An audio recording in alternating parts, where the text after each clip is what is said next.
सुप्रभात प्रिय विद्यार्थियों, आप सभी का कक्षा छठी हिंदी विषय में स्वागत है। आज हम अपनी पाठ्यपुस्तक मेधा के पाठ 3 फूलों का मूल्य नामक कहानी पेज नंबर 20 का वाचन करेंगे तथा समझेंगे। इस कहानी को गुरुदेव के नाम से विख्यात रविंद्रनाथ टैगोर ने लिखा है। इनका जन्म कोलकाता में 7 मई 1861 को हुआ था। इनकी रचना गीतांजलि के लिए इन्हें नोबेल पुरस्कार से सम्मानित किया गया था। उनकी अन्य रचनाएं हैं गोरा, घरे बाइरे, नौका डूबी आदि। भारत के राष्ट्रगान जनगण मन और बांग्लादेश के राष्ट्रगान आमार सोनार बांग्ला की रचना करने का गौरव उन्हें ही प्राप्त है।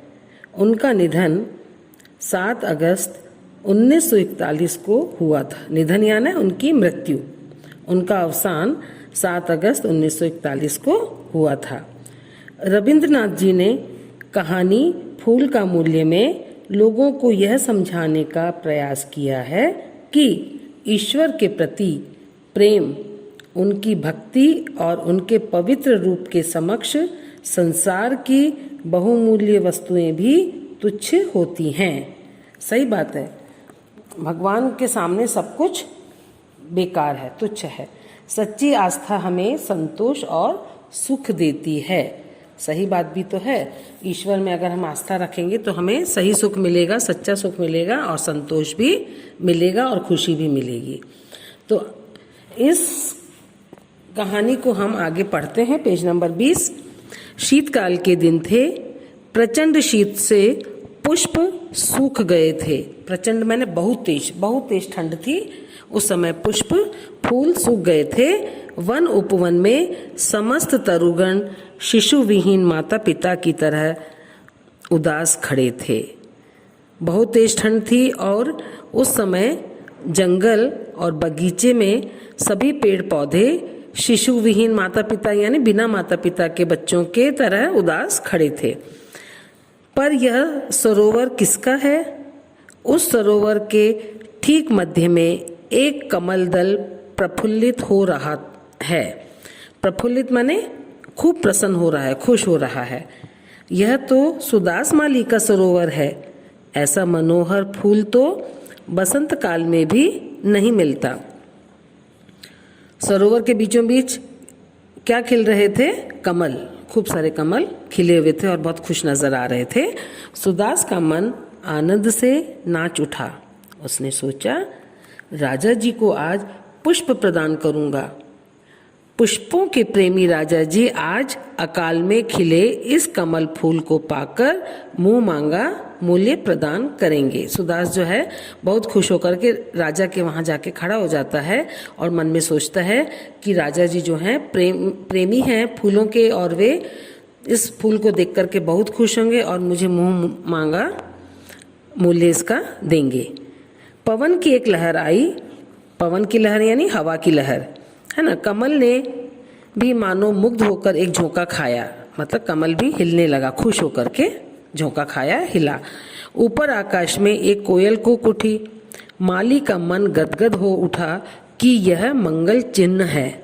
माली यह सोचकर बड़ा खुश हुआ कि कोयल की कूक जो है बहुत शुभ संकेत देती है, यह मेरे लिए मंगल चिन्ह है। सहस्त्र दल कमल फूल को लेकर सुदास माली राजमहल के सामने प्रतीक्षित नयनों से खड़ा था। प्रतीक्षित नयनों से मतलब इंतजार करती हुई आंखों से खड़ा था। राजा जी को समाचार भिजवाया था, बस थोड़ी ही देर में राजा जी बुलवाएंगे। वह मन ही मन सोच रहा था कि मुझे थोड़ी देर में राजा जी अंदर बुलवा लेंगे। मन ही मन माली मोद मना रहा था। मोद मना रहा था मैंने बहुत खुश हो रहा था, आनंद मना रहा था। मूल्य का अभिलाषी सुदास बड़े यत्न से फूल की रखवाली में लीन था। अभिलाषी माने चाहत रखने वाला, मूल्य का, उसकी फूल की कीमत की इच्छा रखने वाला सुदास माली जो है बहुत कोशिश कर रहा था और फूल को सहेज करके रख रहा था, संभाल कर रख रहा था। पंखुड़ी का एक भी दल उसने गिरने नहीं दिया था, उसने जरा सी पंखुड़ी भी नीचे नहीं गिरने दी थी। इस बीच राजपथ से एक पुरुष इधर आ निकला। राजपथ माने राजमार्ग से एक पुरुष, एक व्यक्ति उधर आके निकल गया। तो बेटा आज हम ये पेज नंबर 20 यहीं तक पढ़ेंगे। कल हम पढ़ेंगे पेज नंबर 21, वो आपको घर से पढ़कर आना है ना। और इस पेज नंबर 20 की अपन पुनरावृत्ति करेंगे, रिवीजन करेंगे छोटे छोटे प्रश्न और उत्तर के माध्यम से। फूल क्यों सूख गए थे? फूल तेज ठंड के कारण सूख गए थे। सरोवर किसका था? सरोवर सुदास माली का था। सरोवर के ठीक बीच में क्या था? सरोवर के ठीक बीच में कमल दल, कमल के फूलों का झुंड, है ना। सुदास आनंद से क्यों नाच उठा? सुदास आनंद से यह सोचकर नाच उठा कि पुष्पों के प्रेमी जो राजा जी हैं, उनको अगर मैं यह पुष्प प्रदान करता हूं तो वे मुझे मुंह मांगा मूल्य देंगे। माली का मन गदगद क्यों हो उठा? कोयल की आवाज़ सुनकर उसने सोचा कि अरे यह कोयल की आवाज़ जो है यह तो शुभ संकेत है, ज़रूर मेरा काम हो जाएगा। कमल फूल को लेकर सुदास माली कहाँ खड़ा था? राजमहल के सामने। कहाँ खड़ा था? राजमहल के सामने।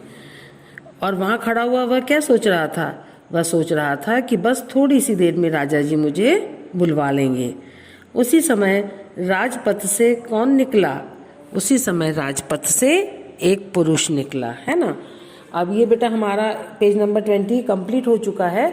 आपको इसे घर पर बहुत ध्यान से पढ़ना है, समझना है और इस भाग से आपको 5 या 7 प्रश्न बना के उनके उत्तर लिखने हैं और जो शब्दार्थ हैं उन्हें भी समझना है।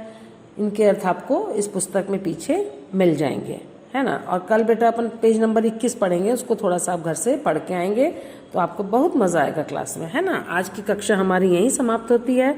धन्यवाद।